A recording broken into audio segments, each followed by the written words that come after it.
Hello everybody and welcome to the Midnight McBride Show, show number 56. And this show is called Ecstatically Ginger. And that's because I've got a lovely lady in the studio and it's Ginger Jen. Hello Jen. Hello Mr. McBride, how are you? I'm good, thanks. I'm good. Now, we talked about your title in the show and what you do. Mm-hmm. And tell us what we came up with, what you call yourself, what you do. I'm a Sensuality Empowerment Love Coach. Okay. Now, I thought this show would be interesting. I first came across you on Instagram and I saw some of the posts you were doing and the pictures. You have some beautiful pictures on there as well. And I've done nearly 60 of these shows now and 100 and odd radio shows, but I hadn't really got into sexuality. And I thought this would be a really interesting show on your journey. I'd read your show notes and it's fascinating.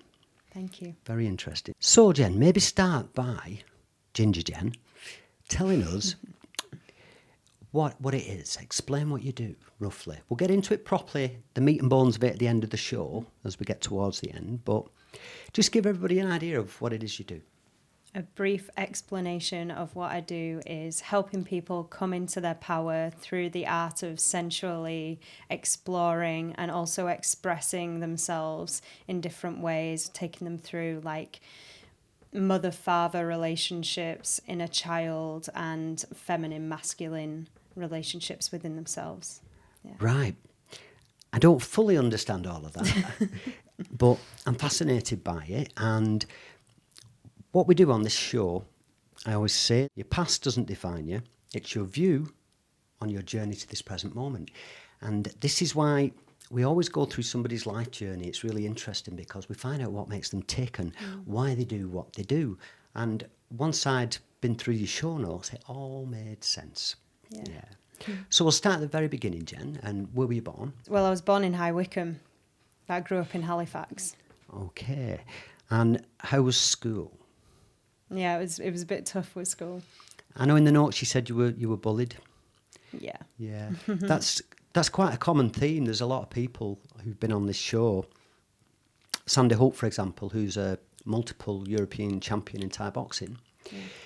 He was bullied at school and that drove him on to become this super fit world record holding martial arts champion.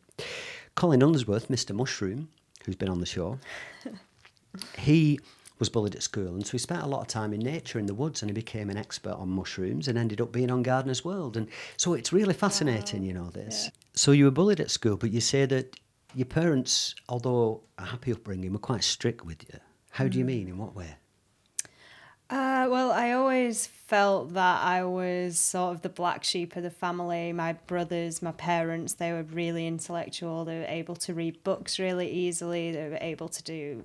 My mum's not so good at maths, but my dad was really good at maths, and my brothers, and, they all had this very intellectual, as in academic background, whereas I was a little bit dazed half the time or distracted and always had so much potential. That's what they always said to me, the teachers.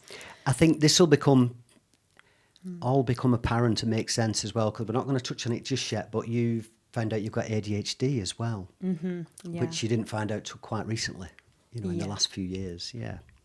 You moved around from school to school and ended up in a private school. How and why? Bullies, I think every time, and the first time was at primary school, and I did touch upon this in my notes, but it was the final straw with my bullies when one of them got their pants down on me in the middle of a class and sort of rubbed their body on mine when I was crying and said no in front of everyone. Yeah. So my mum moved me while I was doing my SATs in year 6. And then after that, I went to a comprehensive school where I was sort of in groups of friends, which I don't think appreciated me that much. And then I was getting bullied from my old bullies who were also there. Well, one of them stopped bullying me when I shoved him into the wall and I told him what for, and I said, never do that to me again. It's all to do with the hair colour and all that. So after that, and I wasn't really getting along with the bullies, I was put in a maths set with one of the one who did the sexual assault to me at school. I was put in the same set as him with maths in like set 5 or something. Yeah. And so I ended up just being like, I need to move, but I didn't get into proper grammar school, so I had to get sent to private school. Yeah. Well, that might be a bonus, you know, I don't know. It depends. I don't know what the private school was like, but what I find with a lot of people when they're younger is some of the things that you see as being not necessarily a good thing when you're younger ends up being a fantastic thing when you're older. A guest had on the show, Paris, when he was younger, didn't like his name. You know, he got called names for it and stuff. Now he loves his name. I only know one Paris. I think it's a great name. Yourself having ginger hair when you were younger, you know, when you're a child you might get called and stuff. I think ginger hair is beautiful. Thanks. Absolutely beautiful. I do. And so for me it's a fantastic attribute, you know, as you get older. When I was younger I was called PJ, or I was called PJ, Patrick Joseph McBride. And at the time, you know, it was a bit different, I was called, but as I grew older I started to love that name, you know, because I was different and I felt unique and special. So these things quite often as a child, you know, your ginger hair is probably a massive attribute and advantage now, whereas a child, you get picked on when you have ginger hair, don't you, or red hair. Told you have no soul. Really? Oh yeah, that was a big thing, like soulless, rusty pubes, ginger, that got people threw stuff at me. It was pretty bad. Yeah. So it's a lot better now. Well, as it says on my arm, out of the darkness comes great strength, and what doesn't kill you makes you stronger, and those things. I always say if I could go back in my life, would I make different decisions? Of course. Yeah, I'd make different decisions, lots of them. But do I regret anything? No. Because that's made me the person who I am now. Those lessons I've learned have brought me to this present moment, sat here with you right now. Yeah, you know, exactly. Because of what you went through, Jen, you know, we talked about it, that you actually self-harmed when you were younger. Yeah, I went through a bit of a phase when I was a teenager of trying to figure out ways to hurt myself. Yeah. I think quite often people who do that, they're going through so much pain, the physical pain distracts from what's going on in the mind, doesn't it, in the head, you know. Yeah. I mean, I see tattoos, I talk about tattoos a lot, and they're external emotional scars. Most people get a tattoo when something significant happens in their life. It's not usually random. Somebody passes or you have an experience.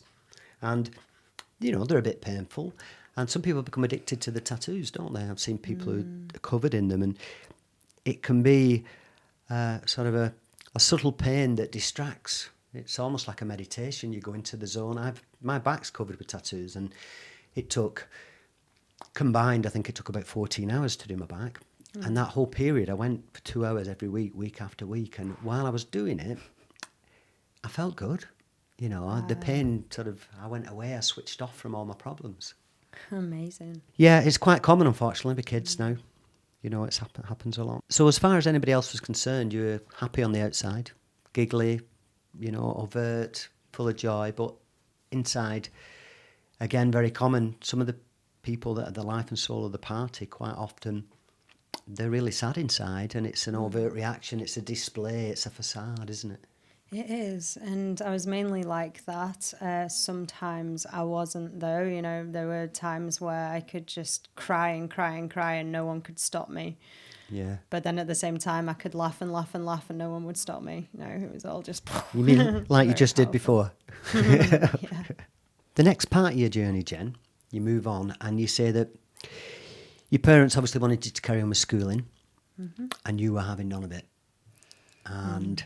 what I think's beautiful, which all makes sense, is you ended up wanting to work with hair. Yeah. Because you've got beautiful hair. So tell us about that. Apparently I used to cut my own fringe when I was really younger, and basically I just wasn't getting on with my academia. I was still struggling with school, even in the last school I went to, and just felt like I wanted to do something creative, something with my hands, something that kept me busy, which... I think with ADHD, it's good to do something like that. And thought hairdressing would be great. I love doing my hair. I used to have big scene kid hair, so I used to backcomb it and do makeup really boldly. And so I just wanted to do something with that instead. Yeah. At the end of the show, you kindly gave us some pictures of your life journey. And at the end of the show, as we do with a lot of the shows, we're doing a show reel. And you'll be able to see what you talk about. Some of your pictures when you were younger with your makeup and your hair and you had a straight fringe and quite a dramatic look, but beautiful, but quite dramatic as well, isn't it? Yeah, very dramatic. Yeah. So off you went to work for Vidal Sassoon. You got the job. I did. Yeah. How was that? You went to London. London was a big place. Yeah. How old were you at this point? 16. Right. And I lived on my own, yeah. Right. That's very young, isn't it? It was very young, and I can't believe my parents let me, but they were just like, if you go do hairdressing, it's got to be at the best place. So I was like manifesting the dream job in London at Vidal Sassoon and got it. So I was like, right, I'm going. I could understand that your parents didn't want to tell you what to do, though. I wouldn't like to tell you what to do, Jen. You're quite, how should we say, feisty? Well, a strong woman. Thank you for calling me a strong woman. I definitely feel like they would have got a lot more wrath from me if I would have had to stay and do some academic subjects. So how was Vidal Sassoon? I mean, you've got your dream job. Did you enjoy it? Yeah, to some extent. I really liked the practical work and doing that, but I wound myself up a little bit with perfectionism, and so I'd end up spending so long on hair and getting so frustrated about it because I just wanted everything to be perfect. Yeah. So I struggled with that, and I don't want to say too much about the company because it's the best company in the world to work. If you want to be a hairdresser, that's where you go. Yeah. Did you qualify? Were you training? What were you doing? Fully qualified, 3 years. I did London and then I went up to Leeds and spent the rest of the time there. So how was life in the big smoke, London? You're 16 years old when you go down there. You've got this dream job and you're living in this big city. And I've got to be honest, I the last time I went to London, I went doing the audio book for From Pills to Peace in a studio down there. But I'm not a fan of London. I go when I have to, and it's nice to go for a weekend, but I wouldn't like to live there. There's too much noise, too much going on for me. It's very busy. It was very busy for me. At first I was like really excited, and then very quickly it's just overwhelming. I was living off £2.60 an hour, apprentice wage, and I was walking everywhere, which I found pretty cool, but I got so lonely because within all the people, you're lonely. Yeah. How did you manage on so little money? Because I know that the rents in London are astronomical, aren't they? Parents paid the rent. So you had a bit of help. Yeah. Household stuff I paid for. I only got the amount that my house was. So, the place that I was staying was. And I was lucky to find the place where I was because I was in Angel. So it's a really nice area. Yeah, I know it. Yeah. And got a really good deal. But otherwise, I was just buying things from the market. I was vegetarian back then. So just buying cheap things, bread and portobello mushrooms, make mushroom burgers and pasta, living really, really cheaply. And I walked everywhere rather than taking a tube once I realised how to get from A to B. Yeah. I've got a good friend of mine who lives in Angel. He's got a big penthouse apartment down there and we go and stay with him. That's all right. It is, yeah. I go and stay with him sometimes. He's called Neeraj Pathak, or when he's acting, because he's done a lot of acting as well, a couple of movies and stuff, he's called Jace to Say. So if you're watching, Neeraj, how you doing, buddy? But yeah, he's a good friend of mine. Hi, Neeraj. So while you're in London, you then, I like the term monog, as in monogamous. I think I was quickly typing. Yeah, a monog. But you were in a relationship then, a steady relationship with somebody. Yeah. And how was that? Amazing for the most part. Absolutely love him to this day because he's a really good friend of mine, and he had to put up with me while I was going through really dark times, and it was a fun relationship. We smoked a lot of weed. That was when I got into my weed habit. Yeah. Thanks, Joe. But and he was there throughout the whole of it, so it was nice to have something steady going on in my life. Yeah, I think it's beautiful when you stay friends with people, ex-partners, when relationships don't work out. But I think as you get older and you're a bit mature, you don't need to fall out. You just grow apart and you can stay friends, and it's lovely. Yeah, realising you've had such a beautiful intimacy with someone like a past, what's the point in throwing that away through to just knowing that you've kind of gone different routes in your lives? Yeah, and people grow apart and you can just remember the good times and be grateful for the time you shared, can't you? Yeah. Lots of silliness. It's really funny. Another part of your journey now, which is quite dark. You said you were going through dark times. Is at that point you tried to take your own life when you were in London, or towards the end of your time in London? Yeah, it definitely was towards the end of the time. I can't remember exactly. I just remember, going into the shop just like, right, I'm doing it, and buying loads of pills and just took them. You're, 18 and 19 at this point then, are you? 19. Yeah, 19. Or 18, something like that, yeah. Yeah. So after this, you decided you're coming back home, yeah? I had to, because my parents had to pick me up from the hospital, and they were basically like, yeah, I think I don't want you to go back. And then I went home. Yeah. And you're back in Leeds, and I like this bit because you worked you had a lot of different jobs then, like 19-year-olds do. You do some, temporary work, part-time work, this kind of thing, whatever. And you worked in a place that was a hummus place. Yeah. And what was it called? Hump It. I got quite a few around now. But again, you couldn't write it because how appropriate. It's very appropriate. It is when you find out the rest of your story, yeah. When I did a couple of shows with Liam Brown on here, and his band was called Liam Brown Love, and the first movie he did, which he won awards for, again, I think Love's in the title there, and some of his songs, Love's in the title, and love just keeps popping up everywhere in his life, and that's his thing. And so Hummus Hump It is relevant, maybe, yeah. Your mum suffered from mental health issues, is that right? Yeah. Is she still with us, your mum? Yeah, she's with us, thankfully, yeah. Yeah, with your mum, was it depression, or...? Yeah, she got PTSD actually after getting a knee injury, and she used to be a fell runner, so she wasn't able to then run anymore, and that was just like the end for her. I can imagine, yeah. Really took I do ultramarathons, so I do running races, 50 mile, 100 mile. Wow, amazing. And I can imagine if somebody said I couldn't run again, I'd be devastated. It's my passion, I love it. Yeah. Just hit the hills and disappear for a few hours and leave all your cares and worries behind. That's You're what in she nature. Yeah. You're only young, aren't you, Jen? How old are you? 25. So your mum and dad are probably, 50s? Yeah, 60 and late 50s. How long ago was your mum told she couldn't run? Is it a while ago? It was. A few years ago? Yeah. It all started about 7 years ago, I think. Yeah.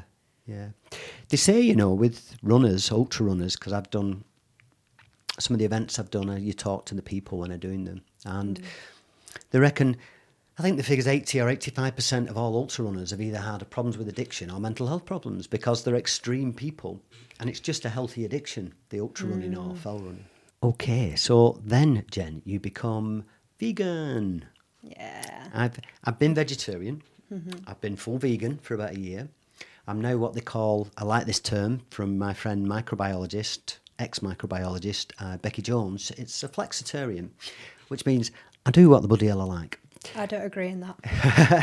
Well, and I eat fish. I eat fish all the time. Okay. And I do eat meat. It's very, very rare.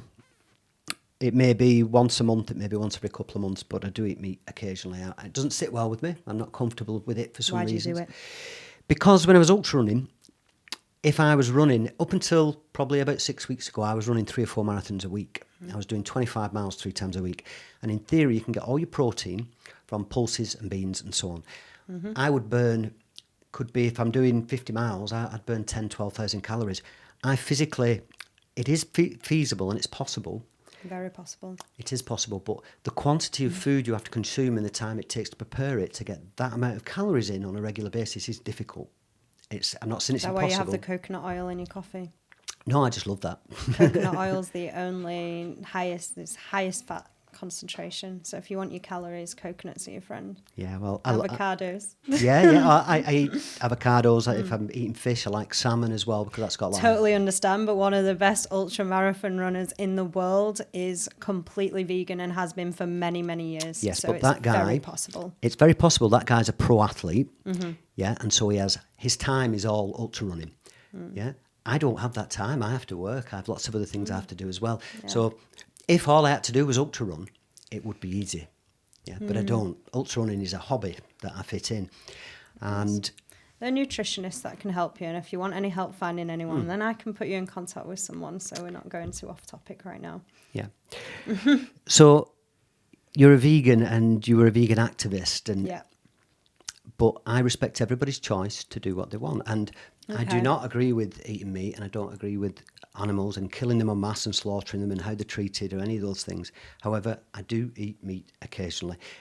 Maybe not the best choice I'm making, but it's still my right to choose, you know. The animals don't get a choice. That's all you've got to remember. I do. That's I've why got it to be doesn't sit. quick- That's why it with doesn't my sit well with responses me. right now, because it's not an animal rights activist thing. But yeah, the animals don't get a choice in the matter, and you do. So Yeah, but everybody it's- has that choice, even if it's a bad choice. People are allowed to make bad choices. You can't decide everything for them. Lots of people make bad choices. if you're conscious and aware of what choices that you're going to make, then you can definitely make the right choices. Okay. If we were to, I'm sure, Jen, not every decision you make is a good one as well. People make mistakes. People make choices, and I'm quite just often, happy I don't eat animals or use them for any kind of yeah, thing that people want to use them for. yeah. So we'll move on anyway. But yes, so I eat meat very occasionally, but I do eat it from time to time. We can definitely talk about it on another Okay. day, and I can show you some things to ingrain your light in what you can see and why it's wrong to eat animals, not just for them, but for the environment, for the humans that do the killing of the animals. It's bad for everyone on every kind of level. The next bit, Jen, in your show notes, you talk about the fact that you dated somebody who was in a travelling circus. I didn't really date him. It was a very brief interaction. Oh, okay. But you met somebody from a circus. Yeah, the first person I met in the circus. And then you said, but you ended up in your own travelling caravan. So explain that. He basically came over to my house one time and then was saying that he was going to Portugal in a few days. And I was like, I'm so jealous of your life. Wish I could do that. And he was like, well, why don't you? I was like, I need to get a job and blah, blah, blah. And he's like, just book a flight. And once you've done it, then you're there and you can just do whatever. So that night I decided to book a flight to Portugal. Yeah. And go to the same festival that he was at. And it's called Frequency. It's the first festival in Portugal of the year. And it's full of very cool people, lots of circusy sort of people and spiritual minded folk. And I ended up at the end of that getting in someone's van because he'd already gone on his journey to go busking around Europe, and I stayed back and just made a load of friends while I was there. And before everyone was leaving, I went round all the vans like, where's everyone going? So I just jumped in one going to Bordeaux. And off you went. And off I went. And yeah, it turned out to be a van full of raging circus hippies. It sounds amazing because that's a true adventure, isn't it? Yeah, it was amazing. You also worked as an entertainer in a resort in Egypt. Yeah. Which part of Egypt? It's called Hurghada. Ah, yes, I know I've been. Yeah, it wasn't my cup of tea No. at all. I thought Sharm was beautiful, and I've been there about 6 times. Hurghada, I've been twice, and it wasn't the same. I think Sharm was out of business at this time because of the bombings. Yeah, that's a shame because they stopped the flights for a long time to Sharm, and so we went to Hurghada. It was a change of scenery, and it was just not the same. No. But the weather's Interesting amazing. place, It's yeah. beautiful, isn't it? You know, Yeah, it was so nice. 40 degrees every day. Beautiful. Loved it. And it's dry heat as well, so it's not... Yeah, it doesn't feel sweaty like it does in this country when it gets warm. So then you finished working in Egypt and you went to Palestine. Yeah. I went to Israel, to be honest, and Right. then ended up getting to Palestine on my journey because I wanted to do a bit of a tour around. I hitchhiked, but I also got on buses. It's definitely, you can't really hitchhike to Palestine. That's incredibly dangerous. Yeah. And saw mainly Israel and spent a couple of days in Palestine and couch surfed there. Yeah, I've not been to Israel. I'd love to go. It's a You know. really amazing place. I'd love to go to Bethlehem and go and see the Wailing Wall and the Temple on the Mount and all of these things. You know, I've not been yet, but maybe someday. It's breathtaking. Yeah. Yeah. When we talked about this, you said that this was maybe a turning point for you and your start of your spiritual awakening and stuff. Tell us about that, Jen. Yeah, well, I didn't get a SIM card, so everywhere that I went, I had to work out my own way. I had to get lost a few times before finding my way around. And everyone that I was connecting with, not everyone, there was a few hardships, but that's how you get into your awakening, I guess. You know, there's a few questionable people, but for the most part, I was just bumping into people who would let me into their families, into their Shabbat, and taking me around in the car to like the desert to see shooting stars, and just like really looking after me, feeding me, letting me stay. I'd literally be at a cafe not knowing where I'm staying for the evening. Someone would speak to me and then I have somewhere to stay for the night. And I think meeting so many open-minded people, like people think Israel's just this like really strict place. It's full of amazing spiritual hippie folk that just want to help and allow people into their lives. And it just, you know, it loosened me up. I was wearing makeup when I first went, and a lot of the people there don't wear makeup. So I just sort of, I mean, I'm wearing it today, but usually I don't. And it made me more comfortable in my own skin and really helped me just find my way. Yeah. Yeah. Yeah. Like I say, I haven't been, but I know people that are friends with people in Israel, and there's a lot of beautiful people there. When you're in a place where war's likely to break out at any time, or something's going to happen any time, then you're more thankful for the smaller things in life. Someone actually said to me recently that they've got a scare of a bomb hitting them at any point, whereas the only things that we need to worry about in the Western world really is if it's going to rain or not. Yeah, that's very true. If you're living in a war zone or a country that's in conflict, you know, where you go sleep at night and you don't know whether you're going to get blown up, you know, then it's a very different energy, different atmosphere there, isn't it? So then you're off again, Jen, this time to Australia. Mm-hmm. And this is a very interesting part of your journey, which we'll talk about. Very relevant as well to what you do now, you know, I think. And you wanted to earn some money. And so what did you do? Started escorting. Okay. Found an ad on Craigslist when that was going to work for someone. Okay. And embellish, tell us more. I mean, you said you worked for a meth head.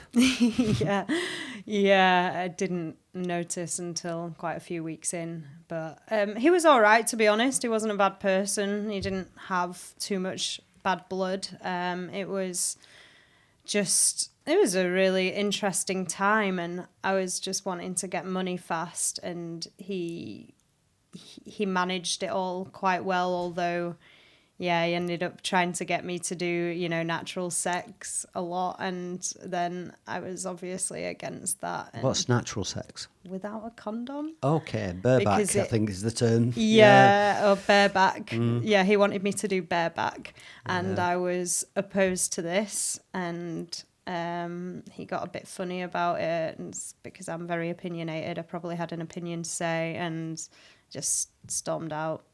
Yeah. Decided to try and work for myself or try find someone else to work for. Right.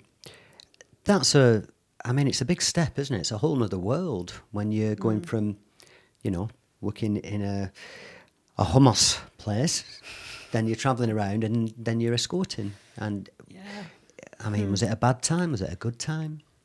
Yeah, it was a good time.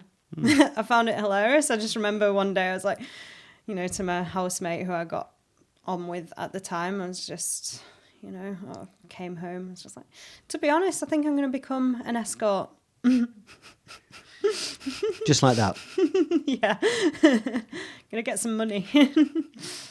Yeah. I know that in Australia, I was in Sydney for a while, and there's quite a prominent sex industry there, isn't there?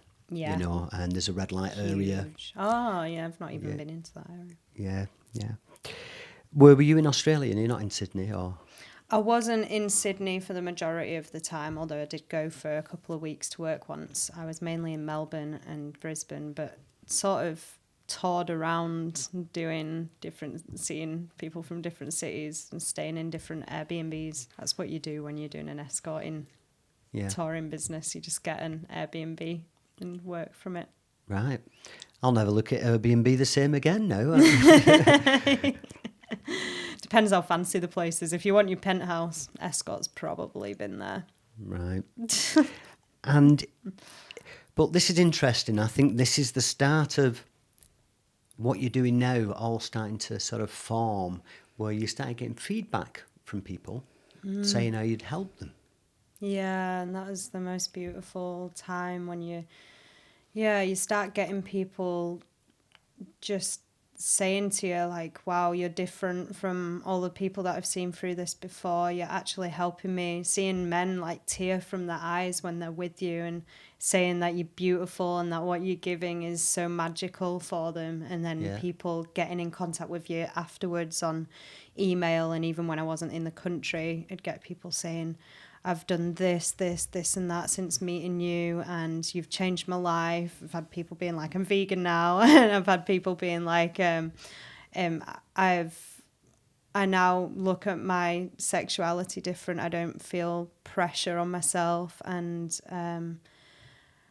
I am happy with going slowly, because, you know, a lot of the guys that I seemed to attract were very nervous within themselves. And so I just get a lot of men coming out just being more positive, able to, so for example, people who didn't even know how to speak to the cashier if they were a woman, being able to speak to the cashier now with full confidence. Yeah, and you gave them that. Yeah. I get emails saying that. You'd also said that you'd had both men and couples as well say that you'd helped them. So does that mean when you were escorting, you were with couples as well? Threesome. Yeah. That's where I'm going with it. Yeah. Those were all really cool, and they were all pretty good looking, fit couples too. So yeah. I don't see anything wrong with that at all. I mean, I think it can be. It depends where you are. If you're a single person, I think you just do what you like, can't you? You know, I'm in a relationship and it's different, you know. But I mean, some people have open relationships as well. I mean, it's just whatever works for you, isn't it? And it's different for everybody. You know, I think it's just be you, isn't it?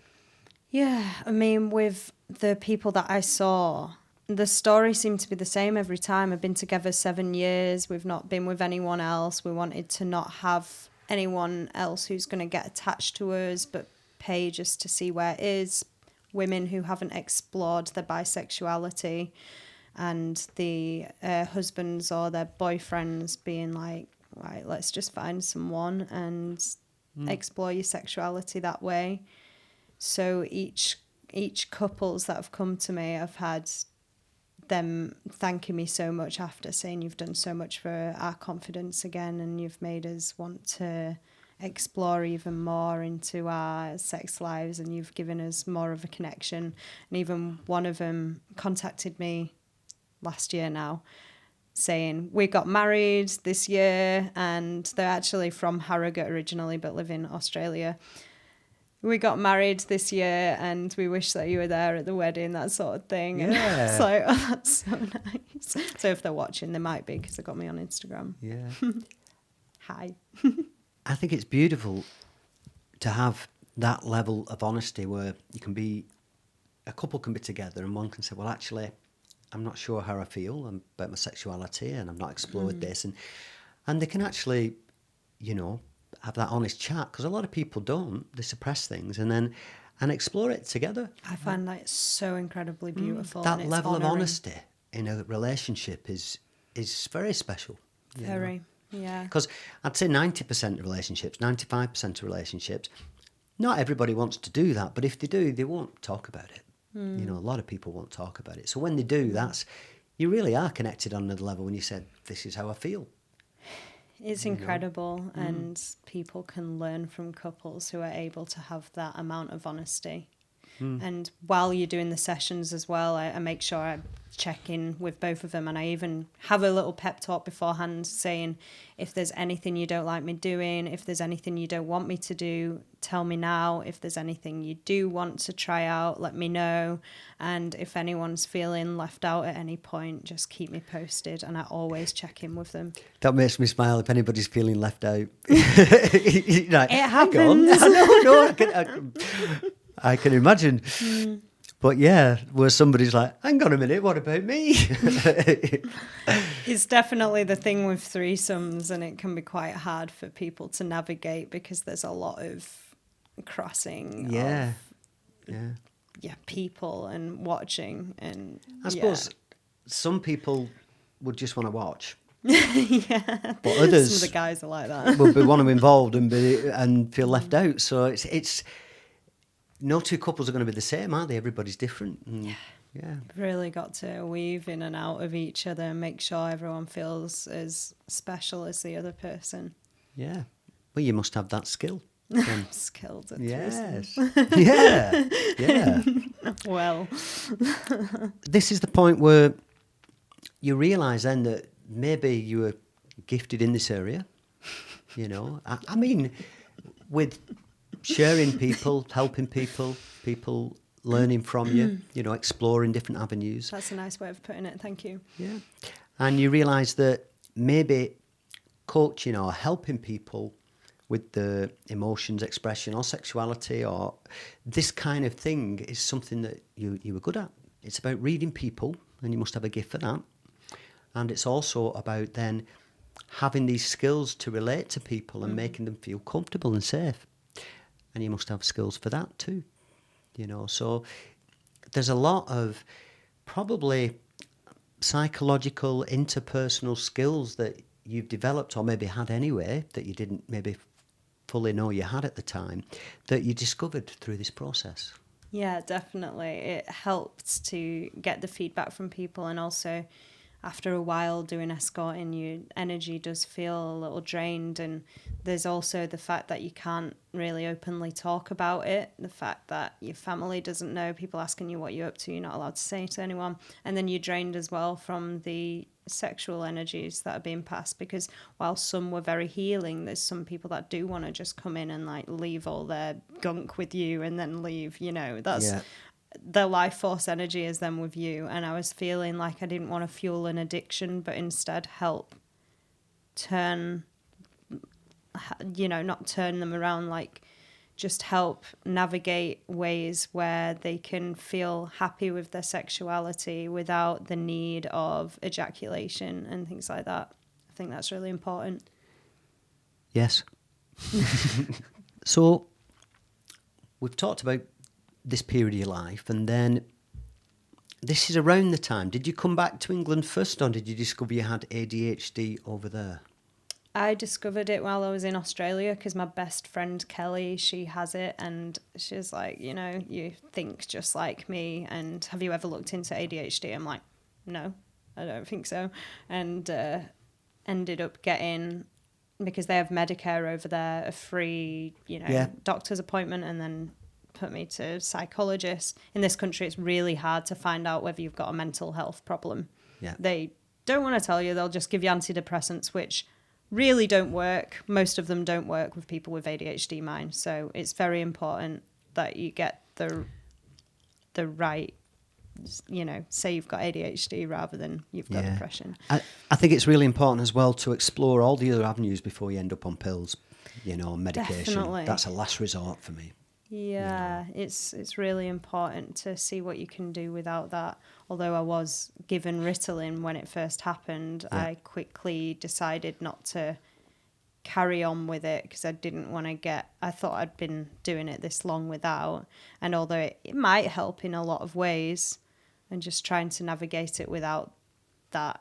But I don't ever say no to people who want to take that if that helps them personally. I always think that a holistic approach should be tried first, looking at your diet, the people you spend your time with, your environment, exercise, meditation, being peaceful. Look at all of these things first, bringing your stress levels down. Try everything first, and then different therapies, you know, and there's many, many therapies I've tried before you say, okay, I'm going to take tablets.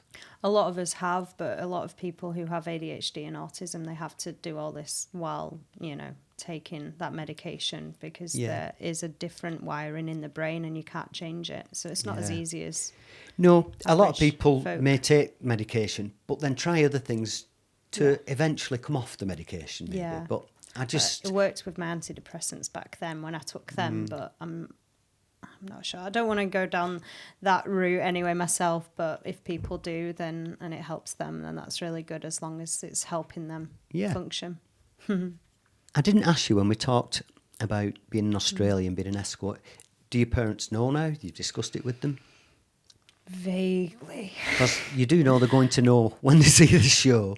I'm not going to tell them about the show, but if they see it, then they see it. Yeah. Hiya. I did send them a letter through the post when I was in Australia to try and explain. Dear Mum and Dad, I'm an escort. I explained that I was in the adult industry, Yeah. and I didn't really get a response about it. They kind of panically rang my brother up and were like, please say it's not this, my dad. And he was like, no, it's not that. And then I tried to ring my mum earlier this year, because I was like, I thought I was deprived of sleep for the last few years, and I thought, I need to release something. I'm going to ring my mum and tell her. So I rang her and I'm like, you know what I'm doing and you know what I have done? She's like, yeah.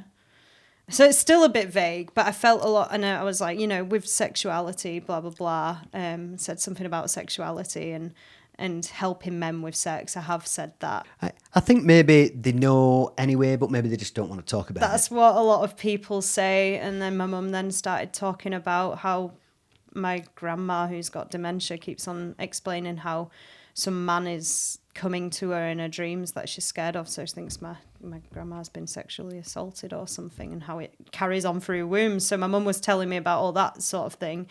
So I think it's just very vague and it's in the air. Yeah.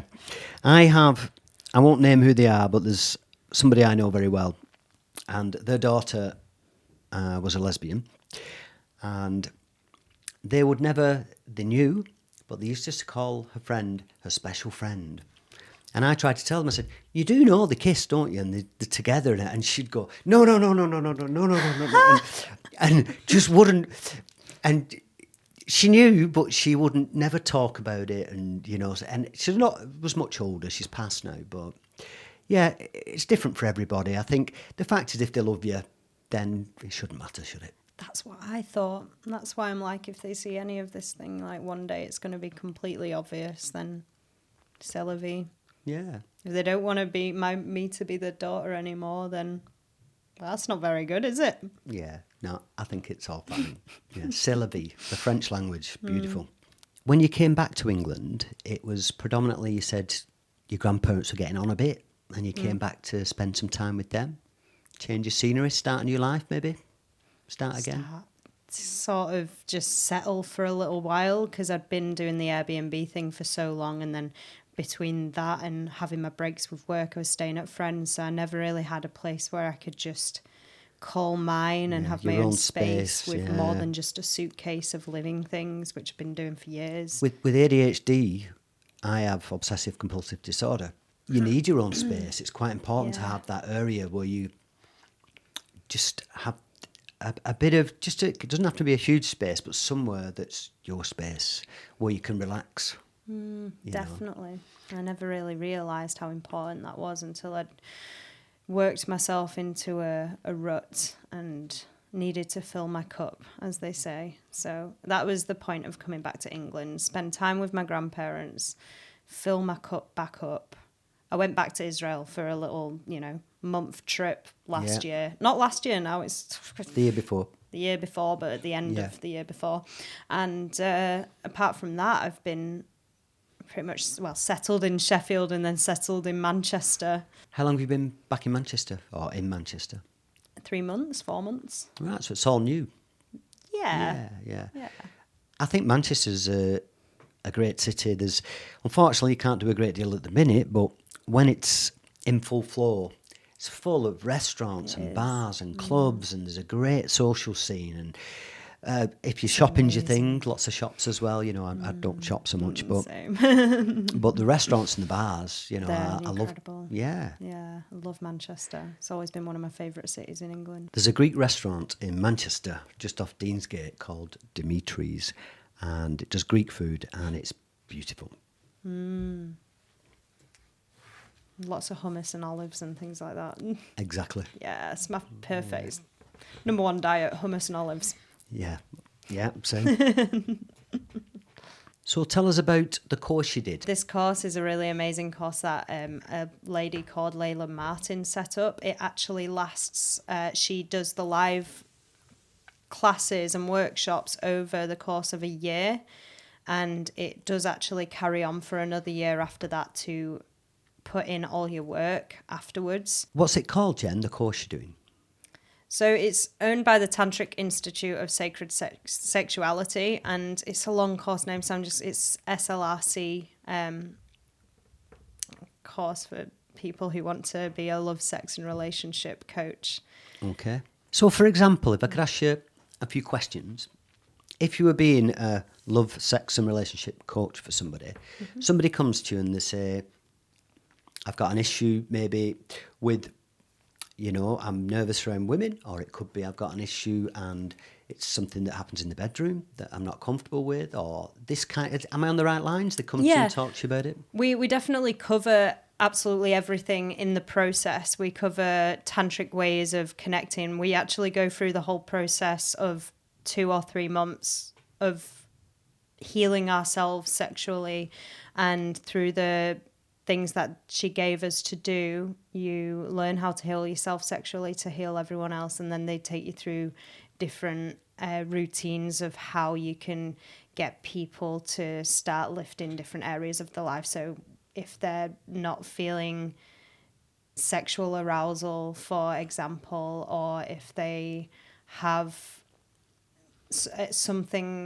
past triggers, like with the parents or something like that are coming up, which are affecting their love lives, you know, we cover over all of these areas. And at the end of it, I don't want to say that I'm going to see everyone in the world for all these different problems. I'm trying to niche it down so that I can just help people on a particular subject. And I am narrowing mine down now to like a conscious sort of relating and self-love empowerment, rather than I know that some of my friends are doing like yoni egg healing, if you've heard of that. That's really interesting. No. So it's like you can get like a crystal egg and you can put it in your yoni, which I don't know, you can call it vagina, yoni, whatever you want to call it. Okay. And you can do all sorts of work in that to help heal pains or losses or traumas that you got going on. So you learn how to do that as well. But I feel like mine's more with empowerment. Yeah. Yeah, the only thing I can remember relating to that is there used to be a sex toy called a Chinese love eggs or something of this order. Yeah. And like, I like the way you say that then. Yeah. Oh, Never yeah. used it before, but yeah. Yeah. Revolution of women's sexuality, getting toys involved, because so many years, basically, I'm going to just say this now, because we learn a lot about this with our course, and the patriarchy has got in the way for women's sexuality, of women's and men's, but mainly women's sexuality throughout the years. We've not been able to have fun in the bedroom because we've not known how to have fun. We've also been taught that we should do everything for our men and serve for our men. So the use of sex toys and everything, absolutely great revolution, but now it's kind of coming back to basics and being like, we can heal this without the need of a big vibrational toy. We can heal the inside of you so you can reach from bottom to top full body orgasm and bring yourself into your true glorious presence, to your true shining power. And a lot of it is, we do train a lot with how to help women, but we do touch on helping men as well, and there are ways to help men as well. So explain a term to me that was in your notes, Jen. Neurodiverse. What's neurodiverse? These are the people that maybe you could help, and explain that to us. So as you were talking about earlier with my ADHD, you said that you're OCD, so that comes under the terminology of neurodiverse and autism. And a lot of people are also, not told that they have any of these, but they've got a really busy mind. So I also say busy-minded. But neurodiverse is a terminology for like people on the spectrum, as they call it in this beautiful medical ways of knowledge. But I like the terminology of neurodiversity rather than ADHD, autism, blah, blah, blah. It's just the way that our brains work. It's just a little bit different. Makes us special. Yeah. And these people in particular, these are people that you could help. Definitely, yes. Because being one of them. Yeah, exactly. So basically with ADHD, from what I've experienced, and autism people on the spectrum have all sorts of different things that they, with sexuality and with their own bodies and being able to feel in their body, because we're so much in our heads. I can help neurodiverse people get from the heads and reach back into the bodies really, really slowly and not forcing anything through, and also just being really calm with it and giving them a life and the patience to be able to do it. Because I think some courses and some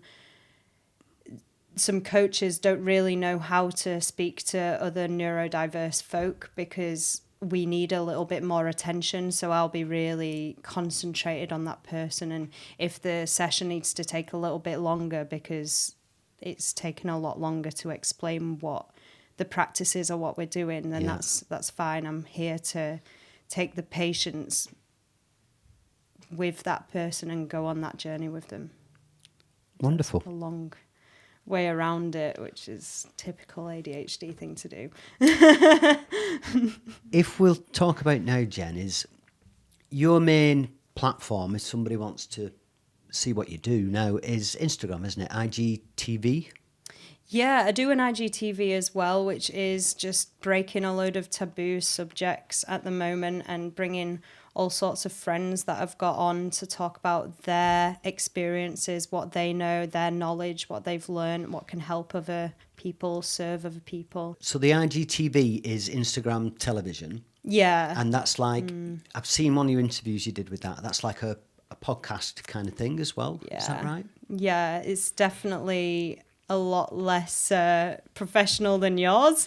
It's just like a little chat with a friend, and the content's great. Thank you. I really appreciate it. I've only watched one, the majority of one of the shows, because they're a long show. It's an in-depth interview. I understand people have got so much to do. I don't know how anyone gets time to keep on watching these things. But for me to actually watch anything for any period of time, I find it interesting, or I don't watch it. I haven't got a lot of time, I'm very busy. And it captured my interest. I watched it. Yeah, it was great. You. I really appreciate that. And I think that was the one with my sex worker friend. That's right. Well. Yeah, that's a really interesting subject. And tomorrow I've got one too. And she's also an artist as well, isn't she? Yeah, she photographer. Is an artist. Yeah, she's absolutely beautiful human being, polyamorous, escort. Told her parents she does it legally, so she's signed all the government documents. And I didn't know that was. Is that a thing? Sex toys off the government. Is that a real thing? It is. Yeah, you can put it into your. If you're paying tax, then you can put sex toys into your tax. I suppose if you're doing it and you're helping people, then you could be classed as a sex therapist. So there is a petition that you can sign to stop them from changing the legalities of sex workers, and it would keep the sex workers are just not safe if they criminalise it. So they want to criminalise sex workers. In Bolton here, there used to be a place called Shifnal Street, and that's where all the prostitutes did business, and that's where, it's well known. There was a lot of people went missing. There was a lot of bad things happened there, and it was dangerous, And if these people are going to do this anyway, and that's okay, then don't brush it under the carpet. Let's make it legal. Let's make it safe. It's like with drugs. alcohol, and I probably shouldn't put sex workers in the same category, but things that are illegal.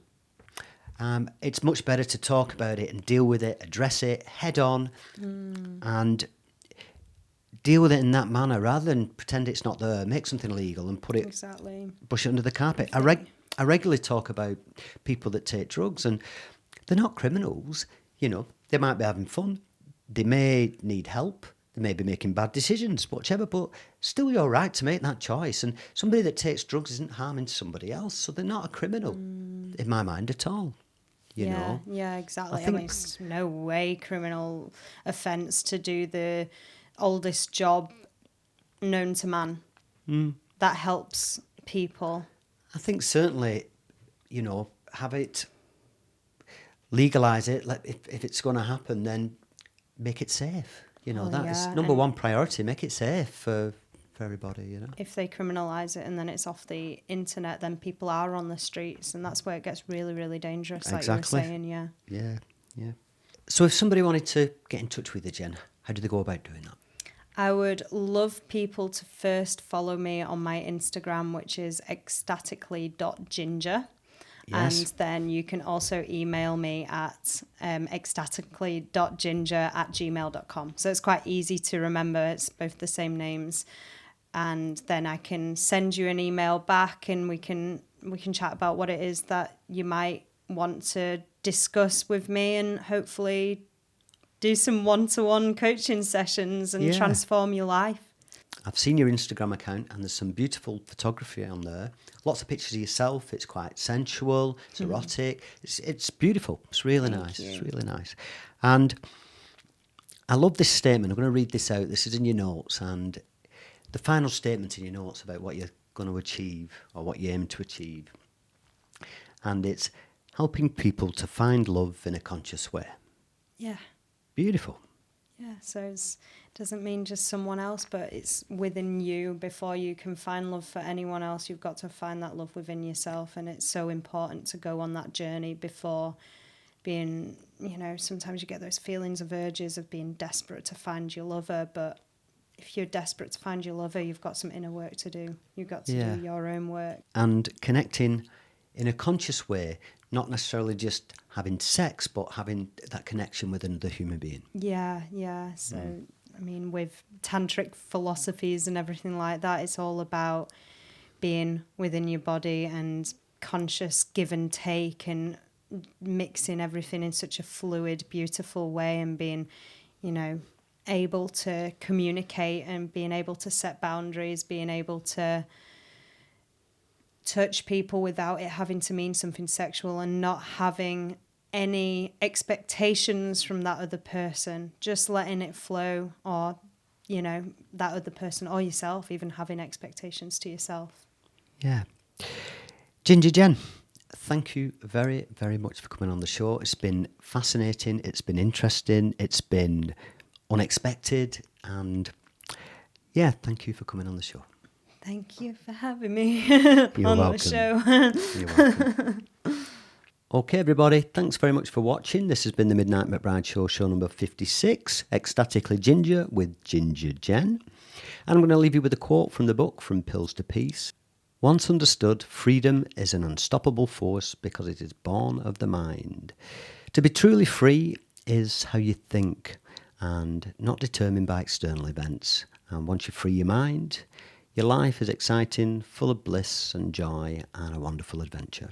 You can catch this show every Monday and every Thursday, twice a week on YouTube. It then 3 days later goes out as an audio podcast on Spotify, Podbean, iTunes, Google, Amazon, Deezer, Pandora and loads of others, about 12 platforms.